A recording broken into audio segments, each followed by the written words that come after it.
Japan पर हुए परमाणु हमले के बारे में हमने अवश्य सुना होगा, जिसके परिणाम स्वरूप वहाँ पर आज भी बच्चे अपंग पैदा होते हैं। ठीक एक ऐसे ही घटना भारत में हुई, जिसने पूरे देशवासियों को झकझोर कर रख दिया था तथा अपना नाम इतिहास के पन्नों में दर्ज किया था।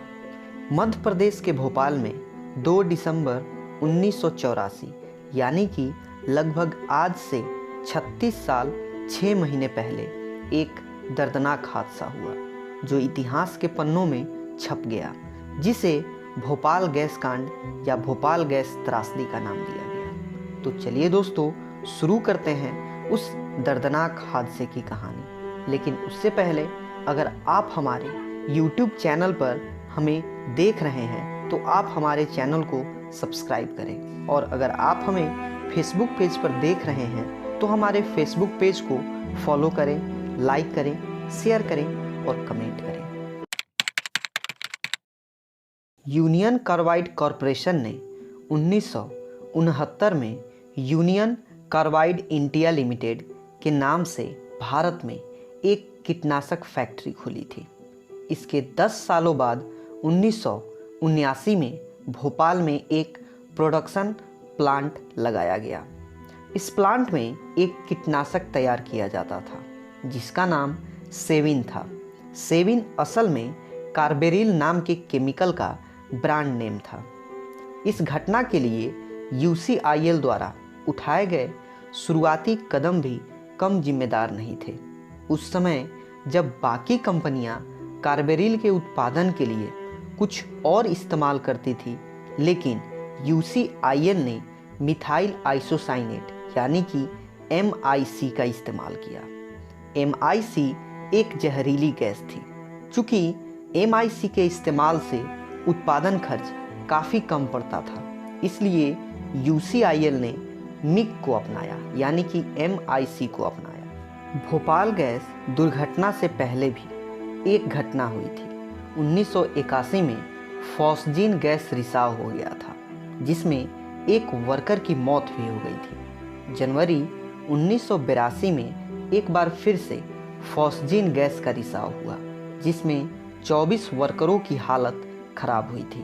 उनको अस्पताल में भी भर्ती कराया गया था। फरवरी 1982 में एक बार फिर से रिसाव हुआ, लेकिन इस बार MIC का रिसाव हुआ था।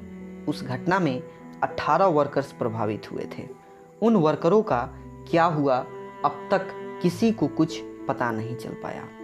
अगस्त 1982 में एक केमिकल इंजीनियर लिक्विड MIC के संपर्क में आने के कारण 30% जल गया था। उसी साल अक्टूबर में एक बार फिर MIC का रिसाव हुआ यानी कि MIC का रिसाव हुआ। उस रिसाव को रोकने के लिए एक व्यक्ति बुरी तरह से जल गया। उसके बाद साल 1983 और साल 1984 के दौरान कई बार फॉस्जीन, क्लोरीन, मोनोमेथमिल, कार्बन टेट्राक्लोराइड और MIC का रिसाव हुआ। इन रिसाव का मुख्य कारण दोषपूर्ण सिस्टम का होना था। दरअसल 1980 के शुरुआती सालों में कीटनाशक की मांग काफ़ी कम हो गई थी। इससे कंपनी ने सिस्टम के रख रखाव पर सही से ध्यान नहीं दिया। कंपनी ने MIC यानी कि MIC का उत्पादन भी नहीं रोका और अप्रयुक्त MIC का ढेर लगता गया। नवंबर 1984 में प्लांट काफ़ी घटिया स्थिति में था। प्लांट के ऊपर एक खास टैंक था। टैंक का नाम E610 था, जिसमें MIC 42 टन थे, जबकि सुरक्षा के दृष्टि से MIC का भंडार 40 टन से ज़्यादा नहीं होना चाहिए था। टैंक की सुरक्षा का कोई इंतजाम नहीं किया गया था और वह सुरक्षा के मानकों पर खड़ा भी नहीं उतरता था। 2 और 3 दिसंबर 1984 की खौफनाक रात, एक साइड पाइप से टैंक E610 में पानी घुस गया। पानी घुसने के कारण टैंक के अंदर जोरदार रिएक्शन होने लगा, जो धीरे धीरे काबू से बाहर हो गया। स्थिति को भयावह बनाने के लिए पाइपलाइन भी जिम्मेदार थी, जिसमें जंग लग गई थी। जंग लगे आयरन के अंदर पहुंचने से टैंक का तापमान अचानक बढ़कर 200 डिग्री सेल्सियस हो गया, जबकि तापमान 4 से 5 डिग्री के बीच ही रहना चाहिए था। इससे टैंक के अंदर धीरे धीरे दबाव अधिक बढ़ता गया। इससे टैंक पर इमरजेंसी प्रेशर पड़ा और 45 से 60 मिनट के अंदर ही 40 मीट्रिक टन मिग का रिसाव होना शुरू हो गया। टैंक से भारी मात्रा में जहरीली गैस बादल की तरह पूरे इलाके में फैल गई। जहरीली बादल के चपेट में भोपाल का पूरा दक्षिण पूर्वी इलाका आ गया था। गैस के संपर्क में आने पर आसपास में रहने वाले लोगों को घुटन, आंखों में जलने, उल्टी, पेट फूलना, सांस लेने में दिक्कत जैसी समस्याएं होने लगी थी। कम लंबाई वाले आदमी और बच्चे इससे ज़्यादा प्रभावित हुए। लोगों ने भागकर जानें बचानी चाहिए, लेकिन तब भी गैस की बड़ी मात्रा उनके शरीर में प्रवेश कर गई थी। अगले दिन हजारों लोगों की मौत हो चुकी थी। लोगों का सामूहिक रूप से उन्हें दफनाया भी गया था और उनका अंतिम संस्कार भी किया गया। इस घटना का मुख्य आरोपी फैक्ट्री के संचालक वारेन एंडरसन को बनाया गया था। 29 सितंबर 2014 को उसकी मृत्यु भी हो गई थी। दोस्तों, उस रात की दर्दनाक हादसे की कहानी अब हम समय दर समय देखते हैं। तारीख 2 दिसंबर 1984। कड़ाके की सर्द रात थी। लोग चैन की नींद सो रहे थे। 2 दिसंबर 1984 को भोपाल की छोला रोड स्थित यूनियन कार्बाइड के कारखाने में रोज की तरह अधिकारी, कर्मचारी और मजदूर प्लांट एरिया में अपना काम संभाले हुए थे।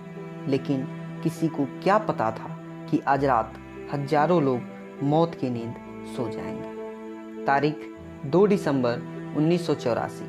समय होता है रात के 8 बजे। यूनियन कार्बाइड कारखाने की रात की शिफ्ट आ चुकी थी, जहां सुपरवाइजर और मजदूर अपना अपना काम कर रहे थे। समय रात के 9 बजे। करीब आधा दर्जन लोग कर्मचारी भूमिगत टैंक के पास पाइपलाइन की सफाई का काम करने के लिए निकल पड़ते हैं। समय रात के 10 बजे।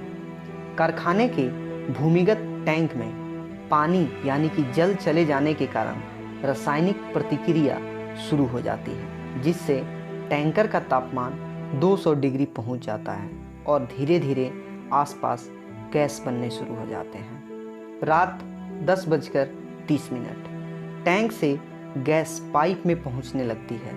वाल्व ठीक से बंद नहीं होने के कारण टावर से गैस का रिसाव भी शुरू हो जाता है। वहां मौजूद कर्मचारियों को घबराहट होने लगती है। वहां का वाल्व बंद करने की कोशिश की जाती है, लेकिन तभी खतरे का सायरन बजने लगता है। तारीख 3 दिसंबर 1984 रात 12:50 पर आसपास की बस्ती में रहने वाले लोगों को आंखों में जलन तथा पेट फूलना और उल्टी होना शुरू हो जाता है। रात 1 बजे पुलिस के सतर्क होने से पहले भगदड़ मचने लगती है, लेकिन कारखाने के संचालक ने कहा कि अब तक कोई भी रिसाव उनके कारखाने से नहीं हुआ है। 3 दिसंबर 1984 रात 2 बजे। कुछ देर बाद अस्पताल परिसर में लोगों का यानी कि जो मरीज हैं उनकी भीड़ उमड़ने लगती है। समय होता है रात 2:10 में। कारखाने से खतरे का सायरन बजने और तबीयत बिगड़ने की वजह से लोग घरों से बाहर भाग रहे थे। पूरे शहर में अब तक गैस फैल चुकी थी। रात 4 बजे नींद के आगोश में समाये हजारों लोग पल भर में ही जहरीली गैस के मरीज बन चुके थे। इस बीच गैस रिसाव पर भी काबू पा लिया गया था। तारीख 3 दिसंबर 1984। समय सुबह के 6 बजे। पुलिस की गाड़ियां लाउडस्पीकर से चेतावनी देने लगी। शहर की सड़कों पर हजारों गैस प्रभावित लोग या तो दम तोड़ते जा रहे थे या जान बचाने के लिए बदहवास होकर इधर उधर भाग रहे थे।